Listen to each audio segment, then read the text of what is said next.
Welcome to the Windows Computer and Technology channel, and we didn't talk about PC shipments for a while. And so what is the actual state of the market and what is going to be 2024 like, and even the future? So we have predictions and we have the number for 2023. So here's a chart. This comes from IDC, which checks the tracking of PC sales.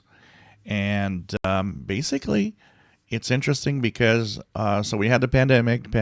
PC sales soared through the roof, which also meant that in 2023, 2022, and 2023 particularly, we didn't need PCs. People had a lot of new PCs on their hands, and things were, not looking that great.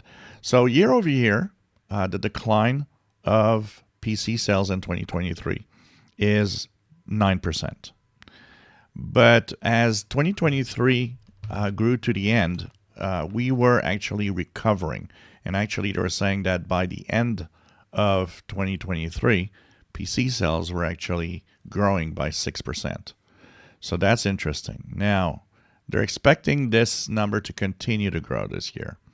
So 2024 is going to be a good year, 2025 to be a peak, and then a slowdown until 2028. But still, most of the years, it's growth of PC sales, which means more PCs.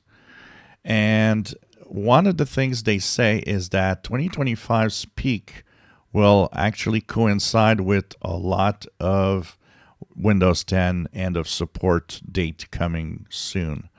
People moving on to probably Windows 11. Who knows if Windows 12 is a thing in 2025, but people will be moving on. And we talked about it last week about what will be the numbers. And this could be interesting because we are still seeing a very strong Windows 10. But remember, everything sold this year, next year, these are all Windows 11 machines. And that also means that Windows 11 will be growing. And the faster the market grows, the faster Windows 11 will be growing in market share too.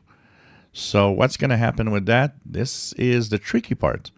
Are we wrong in our personal thinking? I said, 50%, maybe 55% still market share Windows 10 by the end of next year. A lot of you are in the same kind of range, 50 to 60%. But this could change things, and maybe you were wrong, but only time will tell. And as the months go through and going into next year, we'll see what this changes. But definitely positive growth now for the PCs worldwide. People are buying computers again. So that's going to be interesting to see the impact it has on both Windows 10 and Windows 11 adoption. If you enjoy my videos, please subscribe, give us thumbs up. Thank you for watching.